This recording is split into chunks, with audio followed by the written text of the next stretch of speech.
मिल्दैन भनेपछि हामीले निम्न आय भएका व्यक्तिहरूको स्वास्थ्य बीमा र जीवन बीमा कसरी गर्ने भन्ने क्षेत्रमा हामीले सोच बनाएका छौँ। शिक्षाको क्षेत्रमा हामीले विद्यालय सुधारका लागि हाम्रो नगर क्षेत्रभित्र रहेका माध्यमिक विद्यालयमा हामीले अब आधुनिक प्रक्रियाबाट पढाइ गर्ने उद्देश्यले त्यहाँ भएका फर्निचरको व्यवस्था, कम्पाउन्ड वालको व्यवस्था, त्यसपछि फेनको व्यवस्था लगायती विद्यालयमा स्मार्ट बोर्ड पनि यो वर्ष हामीले दिन लागेका छौँ, जसले गर्दा बालबालिकाको अध्ययन अध्यापन राम्रो होस् भन्ने हाम्रो सोच छ। हामीले पूर्वाधारका क्षेत्रमा पनि निकै काम गर्ने प्रयत्न गर्यौं। अब इन्द्रनगर नगरपालिकाले डम्पिङ साइट अर्थात् फोहोर व्यवस्थापन केन्द्र कमजोर छ भनेर सोच्नु पर्दैन। हामीले व्यवस्थित डम्पिङ साइटको व्यवस्था गरेका छौँ। बाटाघाटाहरू पनि बनाउने प्रयत्न गरेका छौँ। विद्यालय स्वास्थ्य केन्द्रहरू पनि निर्माण गरेका छौँ। अहिले पनि हाम्रा केही वडा कार्यालयहरू बनि नै रहेका छन्। अब इन्द्रनगर नगरपालिकाले आफ्नै प्रशासनिक भवनमा बसेर वार्डको कामहरू पनि गर्न सक्ने वातावरणको सिर्जना गरेका छौँ। अस्ति चेन्जी आन्दोलन 2082 भाद्र 23 र 24 गते भएको आन्दोलनबाट हाम्रा सम्पूर्ण वडा कार्यालय क्षति भएका थिए। 1 नम्बर वडा कार्यालय हाम्रो बन्दैछ, 10 नम्बर पनि बन्दैछ। अहिले 9 नम्बर वडा कार्यालय काम नलाग्ने अवस्थामा छ। त्यसलाई पनि निर्माण गर्ने सोचका साथ हामी अगाडि बढेका छौँ। 2टा स्वास्थ्य चौकीहरू हाम्रो बनाउने लक्ष्य थियो। 9 नम्बरको स्वास्थ्य चौकी बन्दैछ। 7 नम्बरको स्वास्थ्य चौकीमा ठेक्का लागेन। टेन्डर हामीले खोलेका थियौँ तर ठेक्का लाग्न सकेन। 10 नम्बरको स्वास्थ्य चौकी हामीले कम्प्लिट गरेका छौँ। हामीले अहिले प्रत्येक सेन्टरको रूपमा स्वास्थ्यलाई विशेष महत्त्व दिएर वडा नम्बर 8 र 7 मा प्रत्येक सेन्टर बनाउनु र 8 को काम हामीले अगाडि बढाएका छौँ। प्रत्येक सेन्टरका लागि भवन निर्माणको काम अगाडि बढिरहेको छ र इक्विपमेन्टहरू पनि हामीले मगाइरहेका छौँ। यसैले गर्दा कृषिको क्षेत्रमा पनि हामीले विद्युतीकरणलाई प्राथमिकता दिएका थियौँ। धेरै ठाउँमा गर्न सकेनौँ, तर बोरिङ, मोटर, त्यसपछि ट्र्याक्टर लगायत कृषि सामग्रीहरू हामीले वितरण गरेका छौँ। यो आर्थिक वर्षमा पनि हामीले त्यसलाई निरन्तरता दिएका छौँ। दलित विपन्नका बालबालिकाहरूले पढ्न सक्नु भएन भने उहाँलाई छात्रवृत्तिको पनि हामीले व्यवस्था गरेका छौँ। हामीले शिक्षामा, कृषि, सबै वार्डमा खानेपानी, स्वच्छ खानेपानी अहिले पनि पुग्न सकेको अवस्था छैन। 4 नम्बर वार्डका केही भागहरू, 8 नम्बर वार्ड पुरै, 10 नम्बर वार्ड पुरै, 7 नम्बर वार्ड पुरै अहिले पनि स्वच्छ खानेपानीको अभाव रहेको छ। त्यसलाई हामीले बजार क्षेत्रभित्र र जहाँ पुरानो खानेपानी पुगेको अवस्था छ त्यहाँ धारा वितरण गरेका छौँ। खानेपानीको पाइप सबैतिर पुर्याउने प्रयत्न गरेका छौँ। यति गर्दा गर्दै पनि हामीले नगरमा धेरै काम गर्न बाँकी छ भन्ने हामीले महसुस गरेका छौँ। वडा नम्बर 4 मा त्रिवेणी घाटमा हामीले इन्द्रनगरमा यसो बसेर रमाइलो गर्न सक्ने, भेटघाट गर्न सक्ने र पिकनिक पनि जान सक्ने एउटा स्थल बनाउने हिसाबले त्रिवेणी पार्कमा हामीले पिकनिक स्पोटको तयारी गरेका छौँ भने पञ्चवटी पार्कमा हामीले एउटा सानो पार्क निर्माण गरेका छौँ। र अहिले इन्द्रनगर बजारलाई व्यवस्थित गर्न सौन्दर्यीकरणको अति आवश्यक छ। प्रदेश सरकारबाट र केन्द्रीय सरकारबाट जो नदी नहुने योजना त्यो बाहेक थप योजना हामीलाई कुनै पनि प्राप्त भएको छैन। हाम्रै साधन स्रोतबाट हामी केही गर्छौँ भन्ने हिम्मतका साथ अगाडि बढेका छौँ। यो बजेटमा पनि हामीले सबै क्षेत्रलाई समेट्ने प्रयत्न गरेका छौँ। नगरवासीसँग मेरो विनम्र अनुरोध के छ भने हामीले धेरै प्रयत्न गर्दा गर्दै पनि इन्द्रनगरमा अति आवश्यक रहेको सिटी हलका लागि 3 करोड रुपियाँ अघिल्लो वर्ष केन्द्रीय सरकारबाट परेको थियो। पछि रोक्दा गर्दै कारणले एउटा सिटी हल पनि बनाउन सकेका छैनौँ। खेल मैदानको लागि योचोटि केन्द्रीय सरकारबाट 4 करोड परेको छ। हामीले 50 लाख रुपियाँ विनियोजन गरेका छौँ, जसबाट चाहिँ फुटबल खेल्नका लागि योग्य मैदानको तयारी गरिरहेको अवस्था छ। सायद असोजसम्ममा त्यो मैदान तयार हुन्छ। खेलको क्षेत्रमा पनि हामीले विभिन्न खेललाई प्राथमिकता दिएर बजेट विनियोजन गरेका छौँ। यिनीहरूलाई खेलमा पनि हामीले अगाडि बढाउने प्रयत्न गरेका छौँ।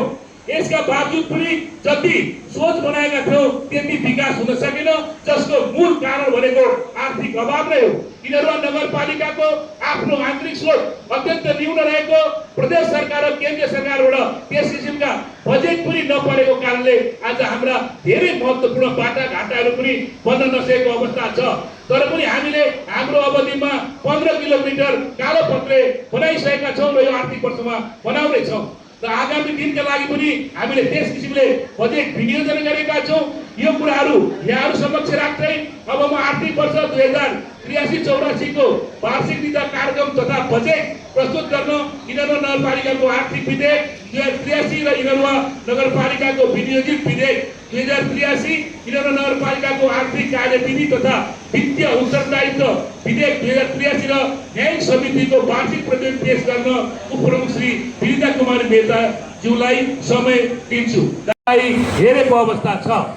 इनरवा नगरपालिकाले 4 वर्ष आफ्नो बलबुताले भ्याएसम्म आफ्नो बजेटको आकारलाई हेरेर विभिन्न विधामा काम गरेको यहाँहरूलाई सर्वविदितै छ। सर्वप्रथम त म आदरणीय नगरवासीहरूसँग के अनुरोध गर्न चाहन्छु भने हामीले 4 वर्षमा हामीसँग भएका बजेटहरूलाई यथोचित वितरण गर्ने प्रयत्न गरेका छौँ। बजेटको आधारमा कुनै पनि क्षेत्रलाई हामीले छुटाएका छैनौँ।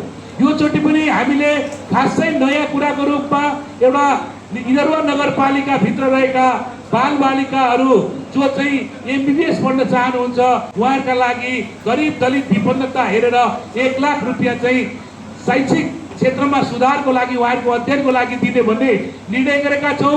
विशिष्टता र विविधता छन्। त्यसको विशिष्टता र विविधतालाई सन्तुलित ढङ्गले व्यवस्थापन गर्नुपर्दछ। एकातिर नगरको खास क्षेत्रमा सघन शहरी विकासले गति लिइरहेको छ भन्ने, अर्कातिर धेरै वडाको भूगोल आज पनि ग्रामीण परिवेश अनुरूप रहेको छ। उक्त अवस्थालाई मध्यनजर गरी वार्षिक नीति कार्यक्रम तथा बजेट तर्जुमा गर्नुपर्ने हाम्रो अवस्थाप्रति म संवेदनशील र गम्भीर रहेको बेहोरा निवेदन गर्न चाहन्छु। आदरणीय नगरका सभा अध्यक्ष, नगरसभाका सदस्यज्यूहरू, अब म आर्थिक वर्ष 2081-82 को आय र व्ययको यथार्थ विवरण, चालू आर्थिक वर्ष 82-83 को समीक्षा सहित आय र व्ययको संशोधित अनुमान संक्षिप्त रूपमा प्रस्तुत गर्न अनुमति चाहन्छु। आर्थिक वर्ष 2081-82 को यथार्थ आय रकम 85,28,27,367 रुपियाँ 98 पैसा र व्ययतर्फ 77,11,651 रुपियाँ 6 पैसा।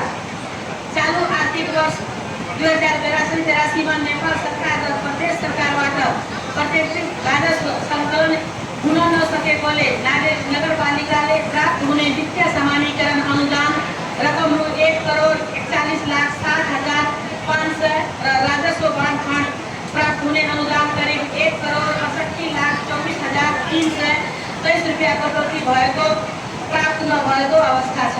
साथै प्रदेश सामान्यीकरण अनुदान रु 13,71,600 र प्रदेश राजस्व बाँडफाँडतर्फ 29,76,500 कटौती भएको प्राप्त नभएको अवस्था छ। चालू आर्थिक वर्षमा आन्तरिक राजस्व वृद्धि गर्न नगरसभाले लिएको विभिन्न नीतिहरूलाई तद्रुपताका साथ कार्यान्वयनमा ल्याउनेका साथै डोर टु डोर अभियान समेत सञ्चालन गरे तापनि पूर्वाधारको उपभोगमा लाग्ने शुल्क, कृषि उपज निकासी जस्ता शीर्षकहरूमा ठेका आह्वान गर्ने नेपाल सरकारले रोक लगाएको हुँदा आन्तरिक राजस्व सङ्कलन लक्ष्यअनुसार सङ्कलन नहुन सकेको बेहोरा अनुरोध छ। हालसम्म सङ्कलन भएको कुल आन्तरिक राजस्व रकम रु 5,94,98,774 रुपियाँ 29 पैसा रहेको छ।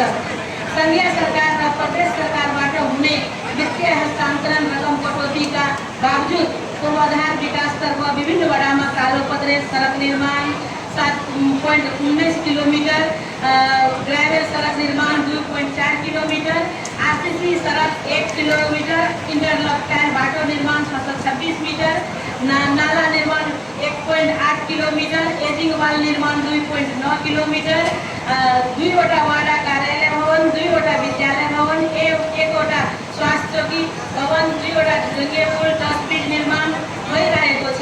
साथै नगरको गौरवको रूपमा सञ्चालित आयोजनाहरूमा शिव मन्दिर, दुर्गा मन्दिर निर्माणमा रकम निकासा गरी निर्माण कार्य अन्तिम चरणमा रहेको छ।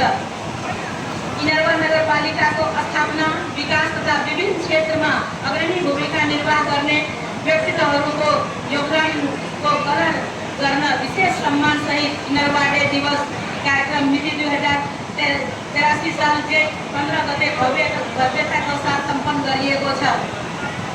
उक्त कार्यक्रममा विभिन्न विधामा 332 जना व्यक्ति तथा संस्थाहरूलाई सम्मान गर्नुका साथै स्थानीय संस्कृति झल्कने नृत्य तथा झाँकीहरू प्रस्तुति गरी स्थानीय परिकारहरूलाई समेत प्रवर्धन गरिएको छ। वर्षौँदेखि बन्द अवस्थामा रहेको पञ्चवटी पार्कलाई व्यवस्थित गरी सञ्चालनमा ल्याएको छ। पार्कमा नगरवासी तथा छिमेकी पालिकाका नागरिकहरू समेतको उत्साहजनक उपस्थिति हुने गरेको छ। यसका साथ इनरवा 4 मा रहेको त्रिवेणी पार्कलाई समेत पिकनिक स्पटको रूपमा सञ्चालन गर्ने विभिन्न संरचना निर्माण गर्ने कार्य अन्तिम चरणमा रहेको छ। मिति 2083 साल भाद्र 23 र 24 गते भएको जयन्ती आन्दोलनको क्रममा इनरवा नगरपालिका कार्यालय र 7 वटा वडा कार्यालयमा आगजनी तथा तोडफोड हुँदा करिब 9 करोड रुपियाँ बराबरको क्षति भएको छ।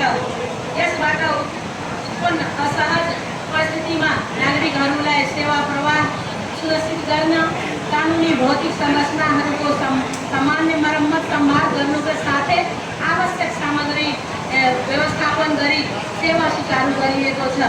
थप मर्मत सम्भार र पुनर्निर्माण कार्य अझै बाँकी नै रहेको छ। इनरवा नगरपालिकाको जटिल समस्याको रूपमा रहेको फोहोर मेला व्यवस्थापन कार्यलाई प्रभावकारी रूपमा कार्यान्वयन गरिएको छ। दैनिक रूपमा सडक सरसफाई र ट्र्याक्टर प्रयोग गरी फोहोर सङ्कलन गर्ने कार्य निरन्तर रूपमा गरिरहेको छ। फोहोर